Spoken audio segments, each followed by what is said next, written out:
The Black Stallion by Walter Farley, on page 599.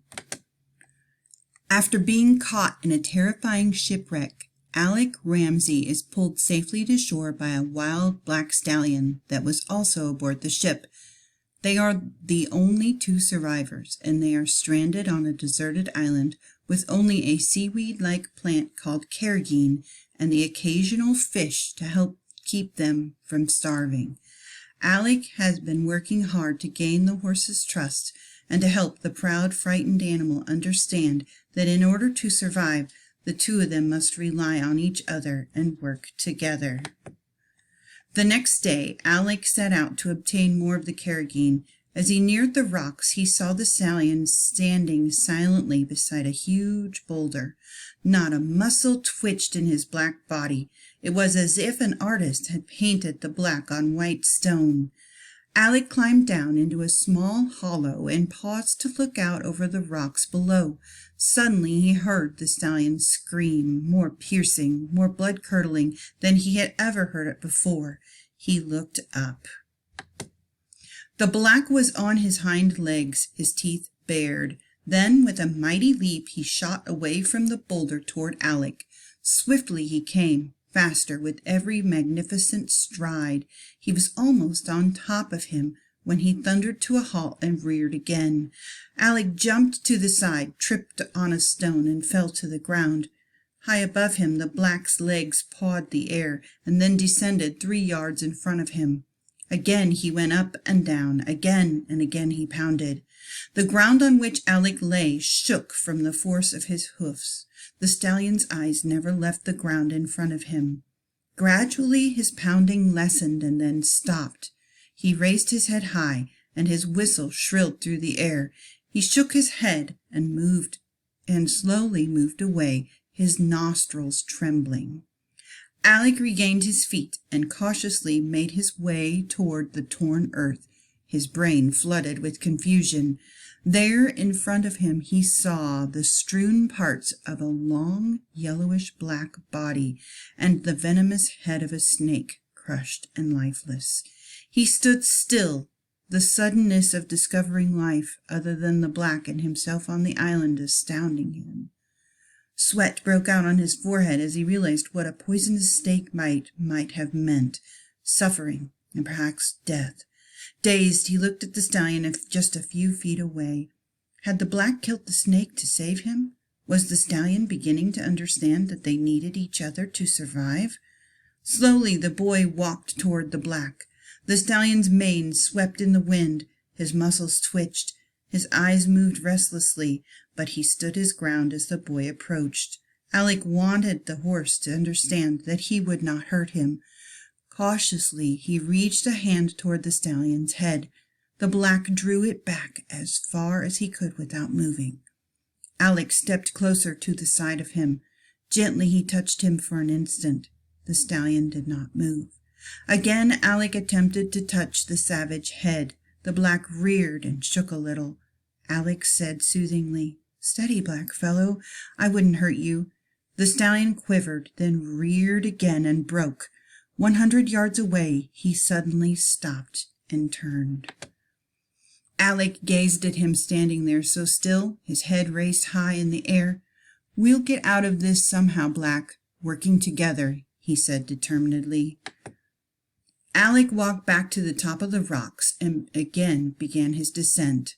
He made his way carefully down to the water level. Cautiously he looked before he stepped. Where there was one snake, there might be more. Reaching the bottom, he once again filled his shirt full of the moss and made his way back. High above him he could see the black looking out over the cliffs, his mane whipping in the wind. When he reached the top, the stallion was still there. He followed a short distance behind as Alec went back to the spring. Days passed, and gradually the friendship between the boy and the black grew. The stallion now came at his call and let Alec stroke him while he grazed. One night Alec sat within the warm glow of the fire and watched the stallion munching on the carrageen beside the pool. He wondered if the stallion was as tired of the carrageen as he. Alec had found that if he boiled it in the turtle shell, it formed a gelatinous substance which tasted a little better than the raw moss. A fish was now a rare delicacy to him. The flame's shadows reached out and cast eerie, ghost-like patterns on the black's body. Alec's face became grim as thoughts rushed through his brain. Should he try it tomorrow? Did he dare attempt to ride the black? Should he wait a few more days? Go ahead. Tomorrow. Don't do it. Go ahead. The fire burned low, then smoldered. Yet Alec sat beside the fire, his eyes fixed on that blacker-than-night figure beside the spring. The next morning he woke from a fitful slumber to find the sun high above. Hurriedly he ate some of the carrageen. Then he looked for the black, but he was not in sight. Alec whistled, but no answer came. He walked toward the hill. The sun blazed down and the sweat ran from his body. If it would only rain. The last week had been like an oven on the island. When he reached the top of the hill, he saw the black at one end of the beach. Again he whistled, and this time there was an answering whistle as the stallion turned his head. Alec walked up the beach toward him. The black stood still as he approached. He went cautiously up to him and placed a hand on his neck. "Steady," he murmured, as the warm skin quivered slightly beneath his hand. The stallion showed neither fear nor hate of him. His large eyes were still turned toward the sea. For a moment Alec stood with his hand on the black's neck. Then he walked toward a sand dune a short distance away. The stallion followed. He stepped up the side of the dune, his left hand in the horse's thick mane. The black's ears pricked forward. His eyes followed the boy nervously. Some of the savageness returned to them. His muscles twitched. For a moment Alec was undecided what to do. Then his hands gripped the mane tighter, and he threw himself on the black's back.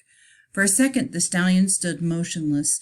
Then he snorted and plunged. The sand went flying as he doubled in the air. Alec felt the mighty muscles heave. Then he was flung through the air, landing heavily on his back. Everything went dark. Alec regained consciousness to find something warm against his cheek. Slowly he opened his eyes. The stallion was pushing him with his head. Alec tried moving his arms and legs, and found them bruised but not broken. Wearily he got to his feet. The wilderness and savageness had once more disappeared in the black. He looked as though nothing had happened. Alec waited for a few minutes, then once again led the stallion to the sand dune. His hand grasped the horse's mane, but this time he laid only the upper part of his body on the stallion's back, while he talked soothingly into his ear.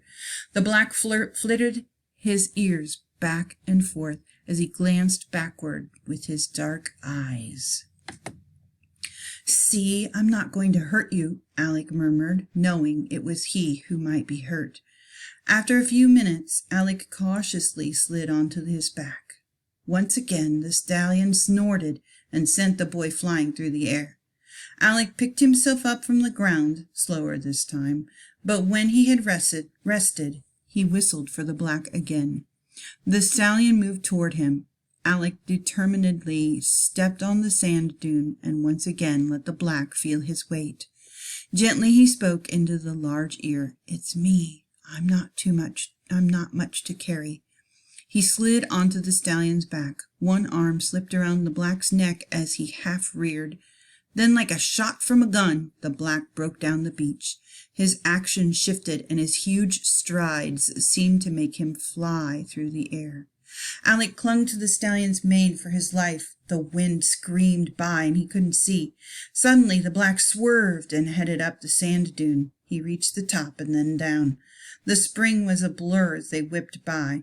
To the rocks he raced, and then the stallion made a wide circle, his speed never diminishing. Down through the long ravine he rushed. Alec's blurred vision made out a black object in front of them, and as a flash he remembered the deep gully that was there. He felt the stallion gather himself instinctively. He leaned forward and held the black firm and steady with his hands and knees. Then they were in the air, sailing over the black hole.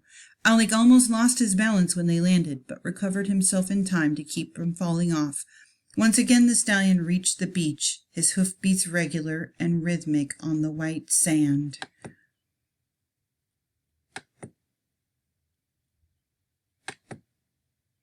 The jump had helped greatly in clearing Alec's mind. He leaned closer to the stallion's ear and kept repeating, "Easy, Black, easy."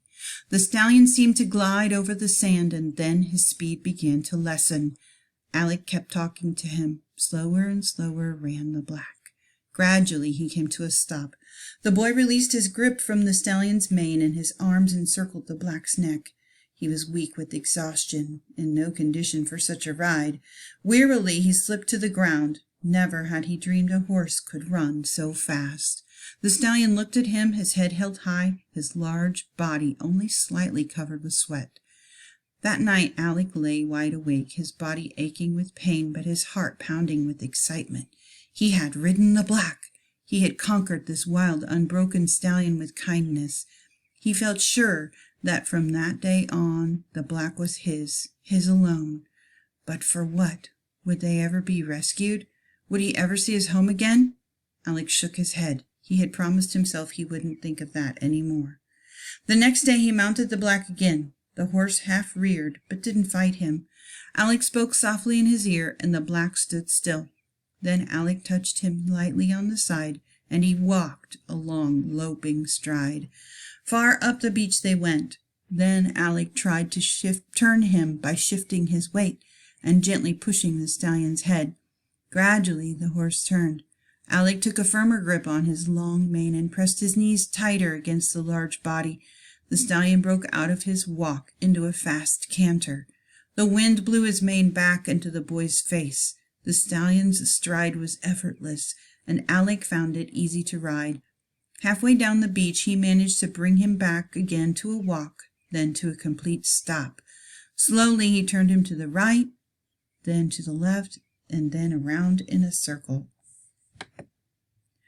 Long but exciting hours passed as Alec tried to make the black understand what he wanted him to do. The sun was going down rapidly when he walked the stallion to the end of the beach. The black turned and stood still. A mile of smooth white sand stretched before them.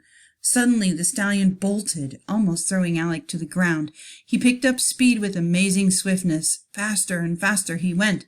Alec hung low over his neck, his breath coming in gasps. Down the beach the stallion thundered. Tears from the wind rolled down Alec's cheeks. 3/4 of the way he tried to check the black's speed. He pulled back on the flowing mane. "Whoa, Black!" he yelled, but his words were whipped away in the wind. Swiftly the stallion neared the end of the beach, and Alec thought that his breathtaking ride of yesterday was to be repeated. He pulled back harder on the mane. Suddenly the black's pace lessened. Alec flung one arm around the stallion's neck. The black shifted into his fast trot, which gradually became slower and slower, until Alec had him under control. Overjoyed, he turned him and rode him over the hill to the spring. Together they drank the cool, refreshing water. With the days that followed, Alec's mastery over the black grew greater and greater. He could do almost anything with him. The savage fury of the unbroken stallion disappeared when he saw the boy. Alec rode him around the island and raced him down the beach, marveling at the giant strides and the terrific speed. Without realizing it, Alec was improving his horsemanship until he had reached the point where he was almost a part of the black as they tore along. And that's the end of the story. Thanks for listening.